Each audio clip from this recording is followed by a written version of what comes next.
तर खासदार सुनेत्रा पवार या सुद्धा अजित पवारांसह गणेश पूजनासाठी आलेल्या आहेत. त्यांच्याशी बातचीत केली आहे मिकी घैय्यर.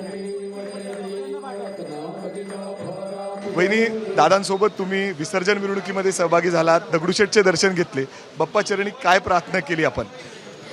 आज अनंत चतुर्दशी आहे. आमच्या दोघांच्या हस्ते सकाळी अतिशय उत्साहामध्ये हा कार्यक्रम पार पडला.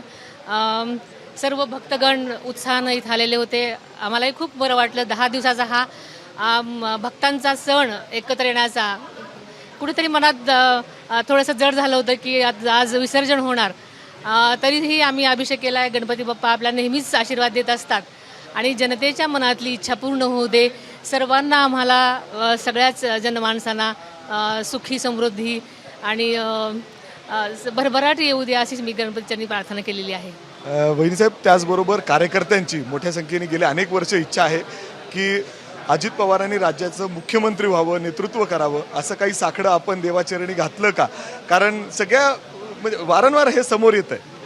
बरोबर आहे. मला वाटतं की आत्ताच आपल्याला दादांनी याचं उत्तर दिलेलं आहे. दादांनी सांगितलं आपल्याला की प्रत्येक कार्यकर्त्याला आपला नेता मोठा व्हावा, त्याला मोठं पद मिळावं अशी त्यांची मनोमन इच्छा असते आणि दादांवर कार्यकर्त्यांचं खूपच प्रेम आहे. त्यामुळे कार्यकर्त्यांच्या मनातली इच्छा पूर्ण होऊ दे असं मी गणपती चरणी साकडं घातलेलं आहे. वहिनीसाहेब, शेवटचा प्रश्न विचारतो.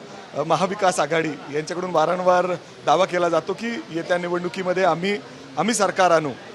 देवाचरणी काय प्रार्थना कराल? कशा पद्धतीने तुमचं महायुतीचं सरकार येण्यासाठी तुम्ही देवाचरणी प्रार्थना केली का? कसं आहे, प्रत्येकाला वाटत असतं की आपलं सरकार यावं, त्याच्याकडे प्रत्येकजण प्रयत्न करत असतो. आम्हालाही वाटतं की महायुतीचं सरकार येणार आणि तसे आम्ही प्रयत्न करत आहोत. या सरकार येणार तुम्ही सांगताय, सरकारमध्ये मुख्यमंत्री कोण असणार? पण आणि आपण दादांनी तुम्हाला ह्याच्यावर सविस्तर माहिती दिली आहे की ज्याची संख्याबळ जास्त असेल ते होऊ शकेल. एबीपी माझा, उघडा डोळे बघा नीट.